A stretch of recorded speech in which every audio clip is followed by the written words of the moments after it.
दोस्तों नमस्कार, स्वागत है आप सभी का एक बार फिर से। चलिए जानते हैं राजस्थान की ताजा खबरों को, लेकिन उससे पहले अगर आपने अभी तक इस चैनल को सब्सक्राइब नहीं किया तो सब्सक्राइब कर लें, जिससे कि आपको राजस्थान की ताजा खबर रोजाना मिलती रहे। सबसे पहली खबर की बात करें तो आरपीएससी ने 7 एग्जाम की डेट घोषित कर दी है। अगस्त और सितंबर में होंगे एग्जाम, आयोग की वेबसाइट पर अपलोड कर दिया गया है। राजस्थान लोक सेवा आयोग ने विभिन्न प्रतियोगी परीक्षाओं की प्रस्तावित परीक्षा की तारीख जारी कर दी है। विस्तृत सूचना आयोग की वेबसाइट पर उपलब्ध है। आयोग सचिव ने बताया कि पूरा लेखपाल, सहायक पूरा लेखपाल, शोध अधिकारी, कला साहित्य संस्कृति एवं पुरातत्व विभाग प्रतियोगी परीक्षा 2024 का आयोजन 3 एवं 4 अगस्त 2024 को किया जाएगा और ये प्रस्तावित किया गया है। सहायक सांख्यिकी अधिकारी कृषि विभाग प्रतियोगी परीक्षा 2024 का आयोजन 25 अगस्त 2024 को किया जाना प्रस्तावित है। अगली खबर, भजनलाल सरकार ने 22,000 पदों पर निकाली भर्ती। राजस्थान में भजनलाल शर्मा सरकार प्रतियोगी परीक्षाओं की तैयारी करने वाले को जल्द ही खुशखबरी देने वाली है और सरकार 22,000 पदों पर सरकारी भर्ती की तैयारी कर रही है। दरअसल राजस्थान विधानसभा में प्रश्नकाल के दौरान एक सवाल के जवाब में चिकित्सा एवं स्वास्थ्य मंत्री गजेंद्र सिंह शेखावत ने विभिन्न विभागों में हजारों पदों पर भर्ती निकाले जाने की जानकारी दी और कहा कि नई भर्तियों को लेकर फाइनेंशियल स्वीकृति के लिए फाइल भेजी जा चुकी है।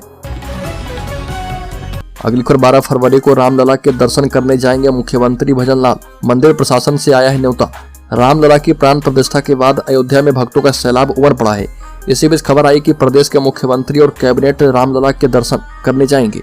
अयोध्या में श्री राम की प्राण प्रतिष्ठा के बाद मंदिर में श्रद्धालुओं की भीड़ उमड़ पड़ी है। इसी को देखते हुए मंदिर प्रशासन की ओर से भाजपा के मुख्यमंत्री और कैबिनेट मंत्री को दर्शन के लिए अलग से समय दिए जाने की जानकारी मिल रही है। अगली खबर, सूर्य नमस्कार पर गर्मा चुकी है सियासत। डोटासरा ने बताया इसे आरएसएस का एजेंडा। प्रदेश में सूर्य सप्तमी पर 15 फरवरी को सामूहिक सूर्य नमस्कार के आदेश पर सियासत गर्म है। बीजेपी ने जहां इसे भारत की सांस्कृतिक परंपरा बताया, वहीं कांग्रेस ने इसे पर्ची वाले सरकार का परंपरा बताया है और राज्य के शिक्षा विभाग ने प्रदेश के सभी सरकारी स्कूलों में सूर्य सप्तमी पर 15 फरवरी को सामूहिक सूर्य नमस्कार करने के आदेश जारी किए हैं। अगली खबर, भजनलाल सरकार ने गहलोत को दिया एक और झटका। मुफ्त की इस योजना पर लग गई है रोक। राजस्थान में पूर्ववर्ती गहलोत सरकार ने एक योजना चलाई थी और वो थी महिलाओं को फ्री स्मार्टफोन बांटना। चुनाव से पहले सरकार ने मोबाइल बांटे भी थे, लेकिन अब सरकार बदल गई तो योजना भी रुक गई है। ऐसे में राजस्थान सरकार की भजनलाल शर्मा सरकार ने पिछली अशोक गहलोत की मुफ्त स्मार्टफोन योजना को फिलहाल के लिए रोक दिया है और मीडिया रिपोर्ट्स की माने तो मुफ्त स्मार्टफोन योजना को यह कहते हुए रोक दिया गया है कि पहले इसकी जांच शुरू की जाएगी। अगली खबर, राजस्थान में नहीं बनेंगे नए जिले। राजस्थान की भजनलाल शर्मा सरकार ने प्रदेश में नए जिले बनाने से इनकार कर दिया है। इन जिलों की घोषणा अशोक गहलोत सरकार ने की थी। राजस्थान भजनलाल शर्मा में राजस्व मंत्री हेमंत मीना ने विधानसभा में एक सवाल के जवाब में साफ कर दिया कि नए जिलों पर बनी समिति भंग की जा चुकी है और नए जिलों के संबंध में कोई विचार अभी नहीं किया गया है। बड़ी खबर, राजस्थान के स्कूलों में बनेगा वर्ल्ड रिकॉर्ड। मंत्री के आदेश के बाद शिक्षा विभाग की बड़ी तैयारी। राजस्थान के सभी स्कूलों में प्रार्थना सभा में सूर्य नमस्कार करवाने के आदेश दिए गए हैं। 15 फरवरी को सूर्य की आराधना के लिए बड़ा दिन है और लड़के लड़कियों की अलग अलग तैयारी करवाने के आदेश दिए गए हैं। माध्यमिक शिक्षा निदेशक आशीष मोदी ने जारी किए आदेश के मुताबिक शारीरिक शिक्षकों को सूर्य नमस्कार में निपुण से ट्रेनिंग करवाने के निर्देश दिए गए हैं। अगली खबर, सफाई कर्मचारियों की भर्ती प्रक्रिया शुरू करवाने की मांग तेज। वाल्मीकि समाज ने मुख्यमंत्री के नाम सौंपा ज्ञापन।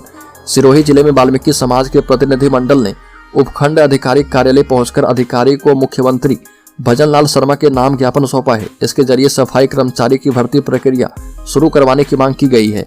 वाल्मीकि समाज प्रतिनिधि मंडल के द्वारा सौंपे गए ज्ञापन में कहा कि पूर्व की गहलोत सरकार ने 30,000 पदों पर सफाई कर्मचारी की भर्ती निकाली थी, लेकिन चुनाव के कारण आचार संहिता लगने से भर्ती प्रक्रिया को स्थगित कर दिया गया था। जनवरी महीने में डीएलबी स्वायत्त शासन विभाग के अधिकारी और वाल्मीकि समाज के प्रतिनिधि मंडल के बीच वार्ता हुई और भर्ती प्रक्रिया 6 फरवरी 2024 से शुरू करवाने का निर्णय उस वक्त किया गया था। अगली खबर, सरकारी नौकरी की तैयारी करने वाले नौजवानों के लिए बड़ी खुशखबरी। राजस्थान विधानसभा में प्रश्नकाल का पहला दिन काफी हंगामेदार रहा और सदन में जय श्री राम के नारे लगाए गए और पेपर लीक मामले की जांच सीबीआई को सौंपने की मांग उठाई गई, जिसके बाद खूब हंगामा हुआ।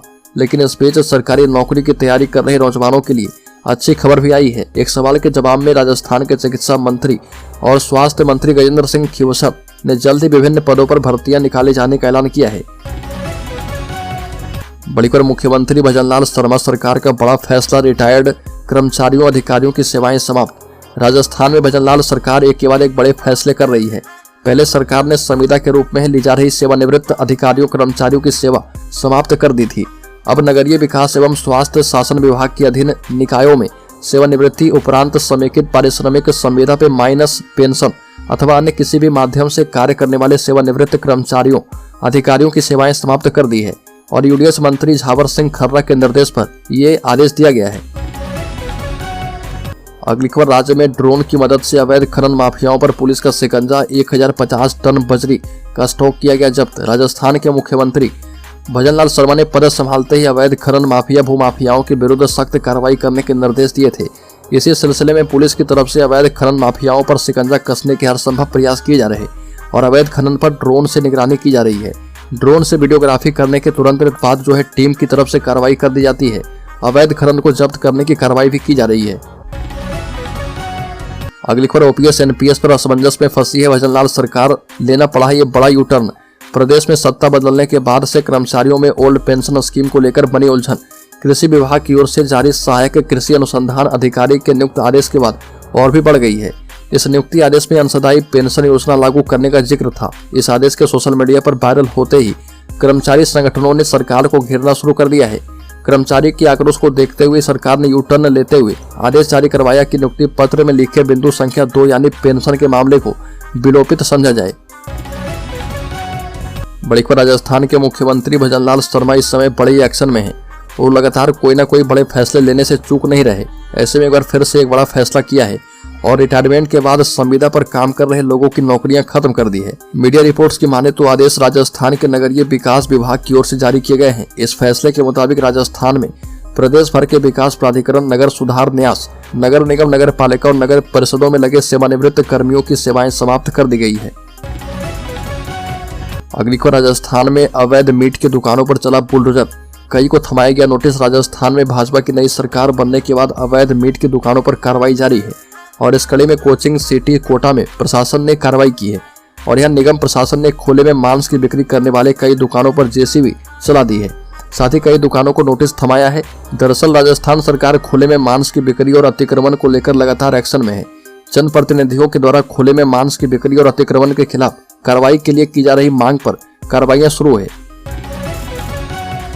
बड़ी खबर, डबल मर्डर से दहला उदयपुर, 2 युवाओं को उतारा मौत की घाट। उदयपुर शहर में डबल मर्डर की बड़ी वारदात सामने आई है, जहां से 2 युवकों की हत्या कर दी गई। इसमें एक युवक तो एसटी सीटर है और आरोपियों ने दोनों को ऐसे मारा कि दोनों के सिर फट गए और आंखें बाहर निकल आई। घटना के बाद मौके पर पहुंची पुलिस और बाद में 3 आरोपियों को अरेस्ट किया गया है। थानाधिकारी पूरन सिंह ने बताया कि पुलिस को राहगीरों से सूचना मिली कि मुख्य मार्ग के पास खेत में एक दूसरे से कुछ दूरी पर 2 युवकों का शव जो है पड़े हुए हैं, जो कि पूरी तरह से लहूलुहान है। बड़गांव पुलिस मौके पर पहुंची और जांच शुरू की।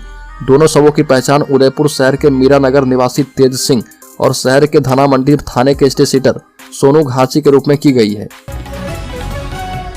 अगली खबर, राज्य में छात्रों का 5 साल का इंतजार खत्म। शिक्षा मंत्री मदन दिलावर देंगे लैपटॉप टैबलेट को लेकर पिछले 5 सालों से इंतजार कर रहे मेधावी छात्र छात्राओं का इंतजार पूरा होने वाला है। शिक्षा मंत्री मदन दिलावर ने मेधावी छात्र छात्राओं को लैपटॉप टैबलेट देने की घोषणा की है और भाजपा ने सरकार बनने से पहले जो भी वादे किए थे वह सब पूरे होंगे।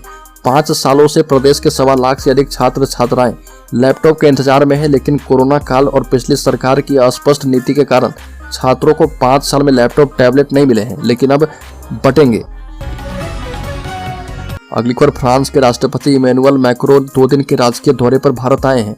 मैक्रों पेरिस से दिल्ली ना जाकर सीधे जयपुर पहुंचे हैं और यहां पर आमेर किले पर उनका राजस्थानी तौर तरीकों से स्वागत किया गया। प्रधानमंत्री मोदी भी जयपुर के जंतर मंतर पहुंचे और यहां पर उन्होंने मैक्रों को रिसीव किया। दोनों नेताओं ने एक दूसरे को गले लगाया और दोनों नेताओं ने रोड शो किया। इस दौरान दोनों ने हवा महल देखा। इसके बाद रामबाग होटल में दोनों देशों के बीच द्विपक्षीय चर्चा की गई। पीएम मोदी और मैक्रों ने रोड शो के बाद चाय पी और उसके बाद फ्रांसीसी राष्ट्रपति मैक्रों ने यूपीआई पेमेंट किया। दोनों नेताओं ने जयपुर की प्रसिद्ध साहू की चाय पी और यहाँ करीब 10 मिनट का समय गुजारा। अगली खबर, प्रदेश में सरकारी बिजली कंपनी के कुप्रबंधन की वजह से बिजली संकट उत्पन्न हो गया है। ऊर्जा विकास निगम की ओर से long time power purchase agreement नहीं होने और उत्पादन निगम के बिजली घरों के लिए पर्याप्त कोयला नहीं मिलने के कारण यह बिजली संकट 1 महीने तक रहेगा।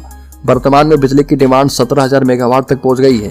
वहीं अब फरवरी में गेहूं, जौ की रबी फसल एवं सब्जियों की बुआई शुरू होने के साथ ही बिजली की डिमांड 10% तक बढ़ जाएगी। ऐसे में उद्योग एवं ग्रामीण इलाकों को बिजली कटौती का सामना करना पड़ सकता है, क्योंकि अधिकांश बिजली घरों में निर्धारित स्टॉक नहीं है। अगली बार लोकसभा चुनाव में 14 से 15 सीटों पर चेहरे बदलेगी बीजेपी। भाजपा ने राजस्थान में लोकसभा चुनाव की तैयारियां शुरू कर दी है और हाल ही पार्टी की केंद्रीय और प्रदेश स्तरीय लीडरशिप ने जयपुर में लोकसभा चुनाव के संबंध में महत्वपूर्ण बैठक की थी। इसमें सबसे हॉट टॉपिक रहा प्रदेश की सभी 25 सीटों पर लगातार तीसरी बार जीत दर्ज करना, और इस बार पार्टी को 6 सीटों पर कड़ी चुनौती दिख रही है। इसके लिए बीजेपी ने अपनी रणनीति तय कर ली है।